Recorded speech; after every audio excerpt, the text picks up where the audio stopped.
Bonjour, voici une capsule portant sur l'ère du disque. Donc, tout d'abord, il faut connaître la formule de l'ère du disque pour pouvoir calculer l'ère de celui-ci.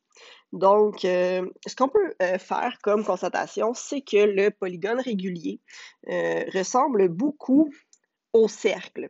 Et on sait que le polygone régulier, pour calculer son aire, on peut faire soit le nombre de côtés fois la mesure du côté fois l'apothème divisé par 2. On se souvient que l'apothème, c'est le segment qui relie le centre du polygone jusqu'au milieu de son côté. Ou encore, comme n fois c, donc nombre de côtés fois mesure du côté, c'est le périmètre, on peut faire périmètre fois apothème divisé par 2. Donc, on peut considérer que le cercle, c'est comme un polygone régulier, mais qui a tellement un grand nombre de côtés que ça devient difficile de les considérer seuls et que ça fait comme vraiment des millions de côtés qui deviennent en fait une courbe. Donc, je pourrais prendre la formule de l'aire du cercle, de l'aire du polygone régulier, puis on va l'appliquer au cercle. Donc, on sait que le périmètre d'un cercle, c'est la circonférence, et je peux le calculer en faisant 2 fois pi fois r. Donc, à la place de périmètre, je vais aller l'appliquer directement à la situation du cercle. Ensuite, pour l'apothème, ce que je constate, c'est qu'en réalité, c'est la même chose que le rayon du cercle. Donc, l'apothème, je vais le remplacer par un R aussi. Et là, je vais aller réorganiser un peu les différentes informations. Tout d'abord, si j'ai R fois R, on sait que la même valeur multipliée par elle-même 2 fois, on peut le dire que c'est R exposant 2. Et par la suite, ce qu'on constate, c'est qu'on fait fois 2, puis divisé par 2. Donc, chaque fois que je multiplie par 2 puis que je divise par 2, c'est comme revenir à la valeur que j'avais précédemment. Donc, je pourrais dire que la formule pour calculer l'aire d'un cercle, c'est égal à pi fois le rayon exposant 2. Donc, à partir du moment où on a la formule qui nous permet de calculer l'aire du cercle ou l'aire du disque, on va être capable d'aller trouver cette information-là. Donc, dans le premier exemple, on nous dit quelle est l'aire d'un disque dont le rayon mesure 12 décimètres. Donc, on nous donne le rayon directement. Donc, je vais commencer en écrivant la formule. On nous dit que le rayon, c'est 12 décimètres. Donc, je vais faire fois 12 exposant 2. Et là, tout simplement, je vais aller faire le calcul. Donc, 3,1416 fois 12 exposant 2. Bien, ça donne environ 452,39 décimètres carrés, puisque c'est de l'air.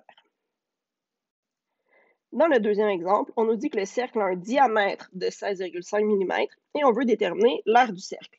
Mais comme on a vu, pour l'aire du cercle, on va avoir besoin du rayon et présentement, c'est le diamètre qui nous est donné. Donc, dans un premier temps, je vais aller trouver la valeur du rayon.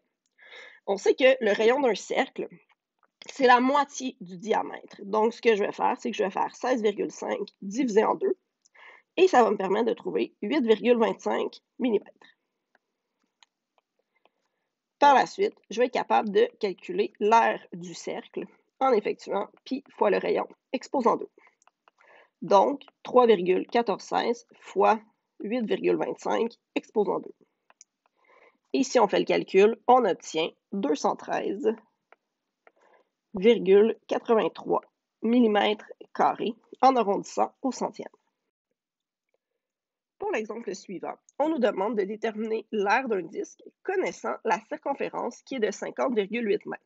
Donc, comme on l'a vu précédemment, pour pouvoir calculer l'aire, on doit absolument connaître le rayon du cercle. Dans ce cas-ci, c'est la circonférence qui nous est donnée. On va donc utiliser la circonférence pour trouver la valeur qui nous intéresse, soit le rayon. On sait que pour calculer la circonférence, on fait 2 fois pi fois le rayon. Donc, on sait que 50,8, c'est égal à 2 fois pi fois le rayon. Donc, dans un premier temps, je vais être capable d'aller multiplier 2 fois 3,1416, ce qui veut dire 6,2832 fois le rayon. Puis par la suite, bien, pour trouver la valeur manquante, on va faire l'opération contraire, soit diviser par 6,2832.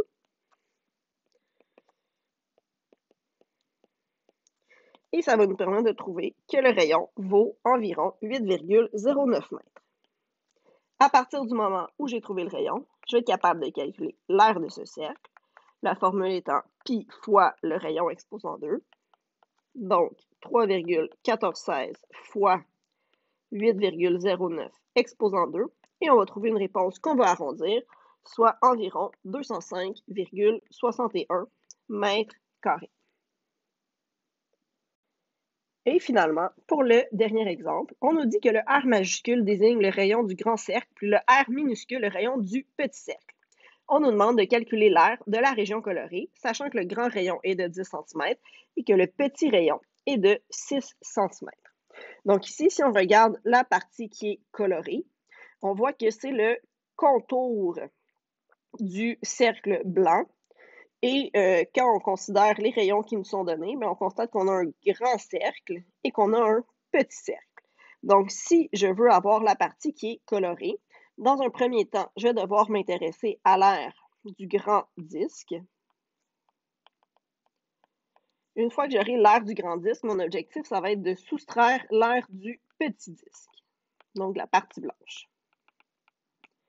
Donc, si je fais l'aire du grand disque, j'aurai la superficie qui est vraiment au complet. Et par la suite, en enlevant la partie blanche, il va rester seulement le contour. Donc, je fais pi fois le rayon exposant 2, soit 3,1416 fois 10 exposant 2. Et si je fais le calcul, ça fait 314,16 cm². Je vais faire la même chose pour le petit disque. Donc, 3,1416 fois 6 exposant 2.